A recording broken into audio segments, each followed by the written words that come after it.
Warahmatullahi wabarakatuh. Perkenalkan, nama saya Kurnia Sukmat. NPM saya ada di 289 akhirnya. Dan di sini saya akan menerangkan tentang peran notaris dalam transaksi bisnis. Nah, buat yang pertama, apa itu notaris dan apa peran notaris?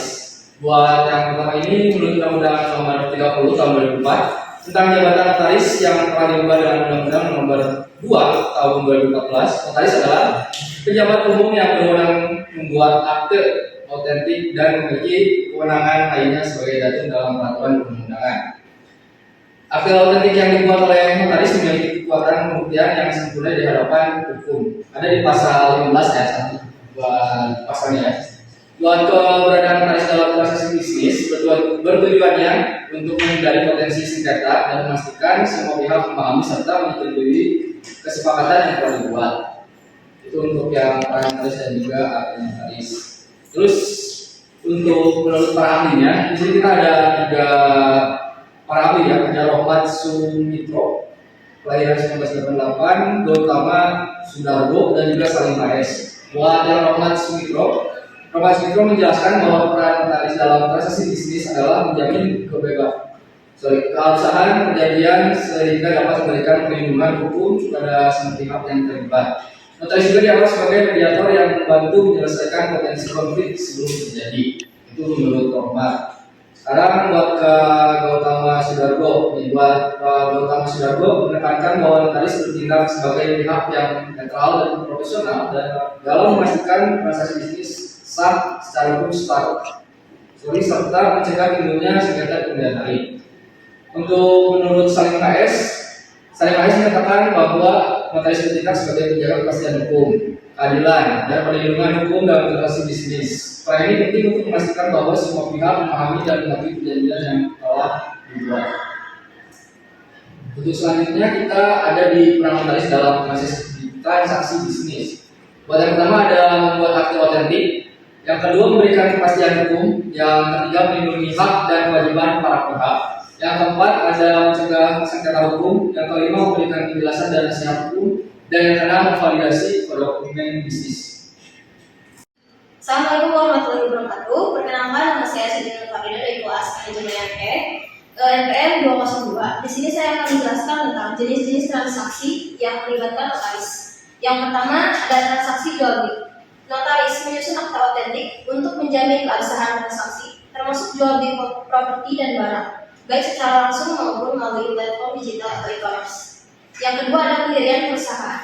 Akta pendirian perusahaan yang dibuat notaris mencakup anggaran dasar dan memastikan kepatuhan terhadap peraturan hukum seperti Undang-Undang Persamaan Terhadap Batas atau UU PT. Yang ketiga ada kontrak kerja. Notaris menyusun akta kontrak kerja yang mencakup hak dan kewajiban perusahaan dan karyawan, sehingga mengurangi resiko perselisihan tenaga kerja. Selanjutnya ada sewa menyewa. Akta sewa menyewa yang dibuat notaris melindungi hak pemilik dan penyewa dalam transaksi properti, alat berat, atau aset lainnya. Yang kelima ada transaksi pengadaan tanah. Notaris berperan dalam menyusun dokumen legal terkait pengadaan tanah, memastikan tanah bebas dari sengketa, serta menjalani proses sesuai aturan hukum. Dan yang keenam ada transaksi pembiayaan syariah. Dalam pembiayaan berbasis syariah, seperti murabahah dan mudharabah, notaris memastikan transaksi sesuai dengan prinsip syariah dan memberikan legalitas pada akad. Yang ketujuh ada sengketa bisnis, yaitu notaris membantu menyelesaikan sengketa bisnis melalui mediasi atau arbitration, menyusun akta kesepakatan perdamaian yang memiliki kekuatan hukum mengikat. Dan yang terakhir ada transaksi elektronik. Dalam transaksi digital, notaris mengautentikasi dokumen elektronik untuk memastikan legalitas dan validaritasnya sebagai alat bukti di pengadilan. Sekian yang saya jelaskan. Terima kasih. Wassalamualaikum warahmatullahi wabarakatuh. Assalamualaikum warahmatullahi wabarakatuh. Kenalkan, nama saya Rasmiana Hasbian, NPM 244 3 di belakang dari kelas manajemen. Saat ini saya akan menjelaskan tentang manfaat peran notaris. Yang pertama itu sebagai kepastian hukum. Notaris memastikan bahwa dokumen yang digunakan dalam transaksi bisnis telah disusun sesuai dengan aturan hukum yang berlaku. Akta yang dibuat oleh notaris memiliki kekuatan pembuktian yang otentik sehingga memberikan kepastian hukum bagi para pihak. Kemudian yang kedua, mengurangi resiko sengketa. Dengan adanya akta notaris, kesepakatan antara para pihak dituangkan secara jelas dan terperinci. Hal ini mengurangi resiko sengketa hukum di kemudian hari karena kesalahpahaman atau ketidakjelasan dalam perjanjian. Kemudian yang ketiga, melindungi hak dan kewajiban. Notaris menjamin bahwa hak dan kewajiban para pihak dalam transaksi bisnis diatur secara seimbang dan sesuai dengan ketentuan hukum, sehingga tidak ada pihak yang dirugikan. Kemudian yang keempat, keabsahan transaksi. Dokumen yang dibuat dengan melibatkan notaris memiliki legalitas yang diakui secara hukum. Hal ini sangat penting dalam transaksi yang melibatkan pihak ketiga seperti bank atau lembaga keuangan. Kemudian yang kelima, transparansi proses. Peran notaris dalam menjelaskan isi dan konsekuensi hukum dari dokumen kepada para pihak meningkatkan transparansi dalam transaksi bisnis. Hal ini membantu para pihak memahami hak dan kewajibannya. Kemudian yang keenam, pencegahan penipuan. Dengan keterlibatan notaris, keaslian dokumen dan identitas para pihak yang terlibat dapat diverifikasi. Hal ini membantu mencegah terjadinya tindakan penipuan dalam transaksi bisnis. Yang ketujuh, efisiensi administrasi. Notaris membantu mengurus dokumen yang diperlukan seperti pengecekan sertifikat, pendaftaran hak, atau pengesahan perjanjian. Ini memudahkan para pihak dalam menjalankan proses administrasi yang kompleks. Yang terakhir, meningkatkan kepercayaan. Dengan adanya dokumen yang disahkan oleh notaris, pihak-pihak yang terlibat merasa lebih percaya diri dalam menjalankan transaksi bisnis karena ada jaminan hukum yang kuat. Kemudian, tantangan yang dihadapi oleh notaris. Yang pertama, kurangnya pemahaman masyarakat tentang peran notaris. Yang kedua, persaingan tidak sehat di kalangan notaris. Yang ketiga, kemajuan teknologi dan digitalisasi dokumen. Yang keempat, beban kerja yang tinggi. Yang kelima, kompleksitas peraturan hukum. Yang keenam, rendahnya kesadaran dan akan etika profesi. Untuk solusinya, yang pertama, sosialisasi dan edukasi masyarakat. Yang kedua, peningkatan profesionalisme melalui pendidikan dan sertifikasi. Yang ketiga, meningkatkan kompetensi di bidang teknologi. Yang keempat, optimalisasi sistem kerja. Yang kelima, penyederhanaan dan harmonisasi peraturan hukum. Dan yang keenam adalah penguatan kode etik dan pengawasan profesi. Sekian materi yang bisa saya sampaikan. Wassalamualaikum warahmatullahi wabarakatuh. Assalamualaikum warahmatullahi wabarakatuh.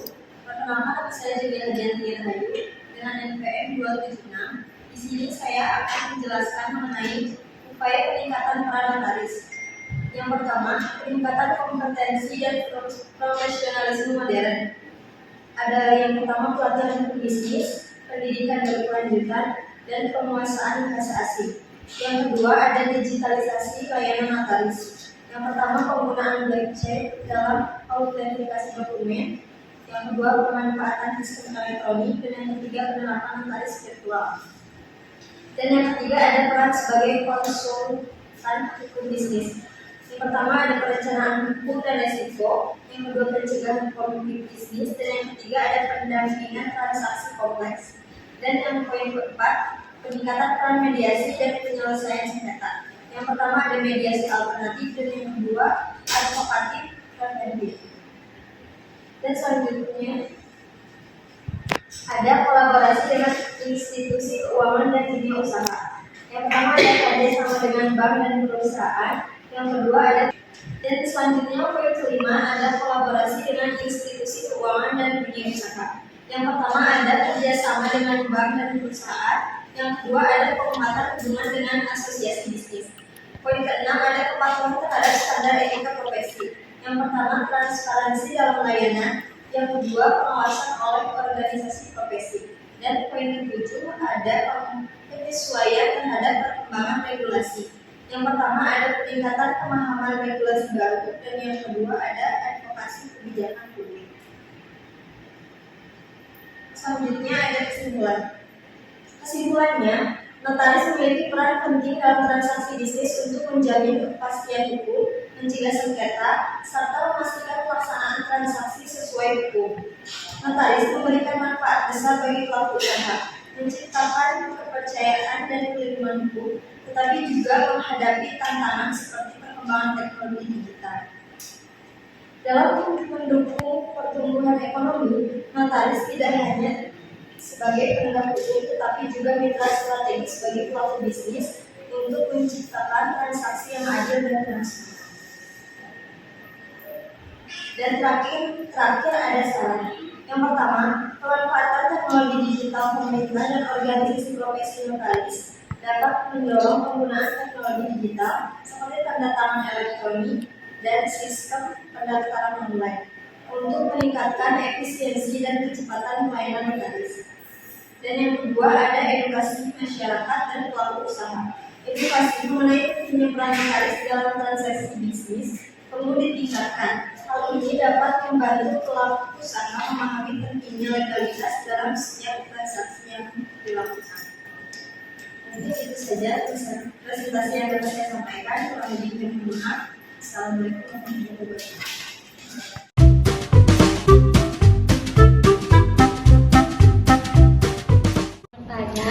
Keuntungan notaris dalam pertumbuhan bisnis seperti apa? Izin bertanya, apa akibat hukum jika transaksi bisnis dilakukan tanpa melibatkan notaris? Izin bertanya, apa saja dokumen yang memerlukan pengesahan notaris dalam transaksi bisnis? Terima kasih. Izin bertanya, apa peran notaris yang paling penting bagi bisnis?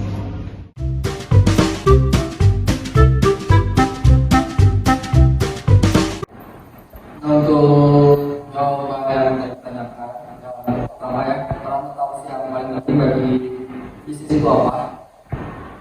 Untuk jawabannya itu buat melihat dan kewajiban notaris, jadi sudah terjamin bahwa hak dan kewajiban para pihak dalam transaksi bisnis itu terjadi secara seimbang dan juga sesuai dengan ketentuan hukum, sehingga tidak ada yang dibutuhkan. Jadi sudah benar semuanya nggak ada yang benar rugi semua. Pasti ada untungnya dan itu udah pasti aman si parlamentarisme itu sendiri. Buat yang pertama sudah selesai, kita lanjut ke pertanyaan kedua. Untuk pertanyaan yang kedua adalah pertanyaannya yaitu keuntungan notaris dalam pertumbuhan bisnis itu seperti apa dan untuk apa? Jawabannya adalah dalam konteks pertumbuhan ekonomi, peran notaris yang optimal mendukung terciptanya iklim bisnis yang kondusif, di mana kepastian hukum menjadi fondasi utama dalam dunia usaha. Dengan demikian, notaris tidak hanya menjadi penegak hukum, tetapi juga mitra strategis bagi para pelaku bisnis yang membangun transaksi yang adil dan transparan. Terima kasih. Apa akibat hukum jika transaksi bisnis dilakukan tanpa melibatkan notaris? Yang pertama ada dokumen tidak memiliki kekuatan hukum yang kuat. Yang kedua, tidak bisa transaksi. Ada potensi menimbulkan sengketa. Yang keempat, resiko pelanggaran hukum. Yang kelima, kerugian finansial. Keenam, tidak dapat digunakan sebagai alat membuktikan. Selanjutnya, saya akan menjawab pertanyaan dari Yogi Sugianto. Pertanyaannya, apa saja dokumen yang memerlukan pengesahan notaris dalam transaksi bisnis? Yang pertama, ada dokumen perjanjian badan usaha. Kemudian yang kedua, perjanjian atau kontrak kerja seperti perjanjian kerjasama atau joint venture. Yang ketiga, dokumen yang berkaitan dengan jaminan, contohnya akta pengikatan hak tanggungan. Yang keempat, dokumen transaksi tanah dan properti seperti akta jual beli tanah dan bangunan. Yang kelima, dokumen perbankan dan keuangan, contohnya akta kredit yang melibatkan bank atau lembaga keuangan. Yang keenam, dokumen dalam penggabungan, peleburan dan akuisisi, contohnya akta penggabungan atau merger, peleburan, consolidation, atau akuisisi atau acquisition perusahaan. Yang ketujuh, dokumen terkait hak kekayaan intelektual. Dan yang kedelapan, dokumen yang diwajibkan oleh hukum, contohnya seperti surat wasiat dan akta pembatalan. Sekian dari kami. Assalamualaikum warahmatullahi wabarakatuh.